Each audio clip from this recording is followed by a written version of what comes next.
Ekip çatıdan su borusu yardımıyla yere kadar indi. Sonra yüksek güvenlikli 5 metrelik çiti tırmandılar.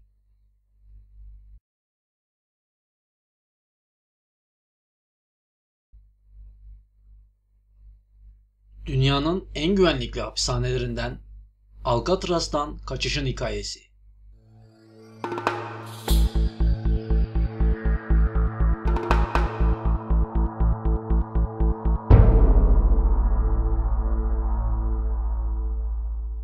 Alcatraz, Amerika'da San Francisco Körfezi'nde ada üzerinde kurulu, yüksek güvenlikli, kaçmayı imkansız kılmak için tasarlanmış bir hapishanedir.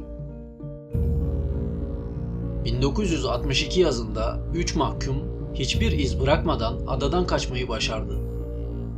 Kaçmak için aylarca plan ve hazırlık yaptılar. Kaçışı planlayan kişi olarak Frank Morris ismi öne çıkıyordu.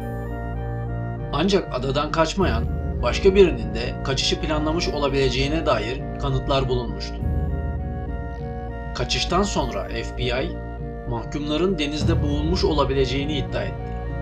Yapılan araştırmalar sonucunda tek bir mahkumun bile cesedine ulaşılamadı. Peki nasıl kaçmışlardı? Kaçtıkları gecenin ertesi günü gardiyanlardan biri kaçan mahkumlardan birinin uyanması gerekirken hala yattığını fark etti. Ve eliyle yastığına dokununca aslında yatakta kimsenin olmadığını ve başın sahte bir baş olduğunu gördü. Adada alarmlar çalmaya başlamıştı. Çevresinde tekneler hemen aramalara başladılar. Kaçan mahkumlara ait eşyalar bulmuşlardı. Ama mahkumlardan iz yoktu. Kaçıştan sonra mahkumlardan biri olan Alan West, FBI'ye ifade verdi. İfadede kaçışın kendi planı olduğunu, planı hücrede geçirdiği günlerde tasarladığını anlatmıştı. Hapishanenin hücrelerinin duvarları 20 santim kalınlığındaydı ve arkasında su pompalarının olduğu bir boşluk bulunuyordu. Alan West, hapishanede gardiyanlar tarafından pek sevilmeyen birisi olduğu için ona kötü işler veriliyordu. Su pompalarının olduğu bölümdeki boşlukta temizlik görevi verilen Alan West, orada testere takımı ve eğeler buldu. Kaçma fikrini kafasında kuran Alan West, bu fikri ilk olarak John Anglin ve Clarence Anglin kardeşlerle paylaştı. Anglin kardeşler iyi yüzücülerdi. Fizikleri de gayet iyiydi. Bir süre sonra Frank Morris de ekibe katıldı. Kaçış aşaması ilk olarak Clarence Anglin'in yemekhaneden çaldığı kaşıklardan keski yapmasıyla başladı. Ekip bu keskilerle duvarlarda delik oluşturmaya başladılar. Bir süre sonra duvarın ardındaki boşluğa ulaşmayı başardılar.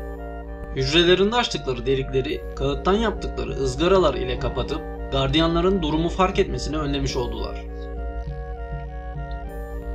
Boşlukta kurdukları küçük bir atölyede sayımlardan kurtulmak için sahte başlar yaptılar.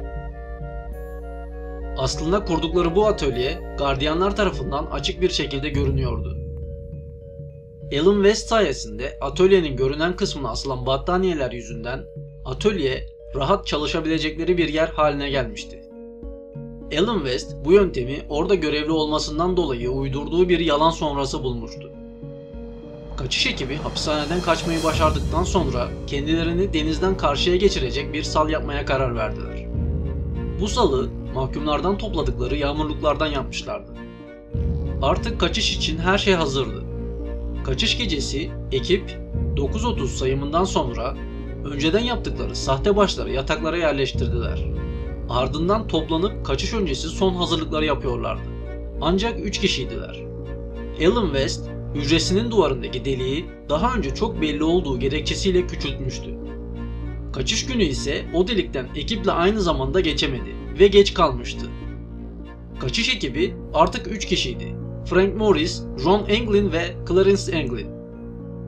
Ekip çatıdan su borusu yardımıyla yere kadar indi.